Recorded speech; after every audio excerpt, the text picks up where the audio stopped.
A Columbus woman is free tonight after nearly 2 decades behind bars. You may remember Kim Hoover-Moore was convicted of shaking to death a baby in her care. But yesterday, her conviction was vacated and charges were dropped. Thanks for joining us tonight at 6. I'm Yolanda Harris. And I'm Andrew Kinsey. Tonight, 10 TV's Brittany Bailey is digging more into exactly how that happened. The real bottom line here is a tragic one. We will never know who killed 9-month-old Samaisha Benson all those years ago. Prosecutors have no plans to bring new charges against Kim Hoover-Moore or anyone else for that matter. Once we can get this back into a new trial, then people will understand and be able to see that I did not hurt Samaisha Benson.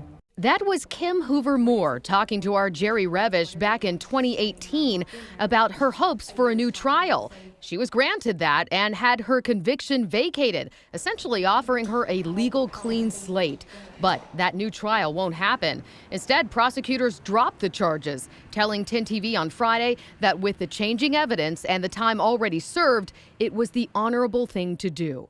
That changing evidence came from the former deputy coroner, laid out by Jerry a few years ago. In a statement obtained by 10 TV, Dr. Patrick Fardall said, based on my review of this case, as well as advances in medical understanding of some of the clinical and pathological findings in this case, I cannot say with medical certainty that all the injuries occurred after Miss Hoover-Moore was in charge of Samaisha. So what that means is that these injuries could have occurred days, weeks, or months before she died, and not at a time that's pinpointed to when she was in Kim's care. During the original trial, the defense cast suspicion on Samaisha's father, saying the couple had a history of domestic violence. But the father is now dead, as is one of the doctors who first treated Samaisha. Without those two key figures, there is no case and no new trial.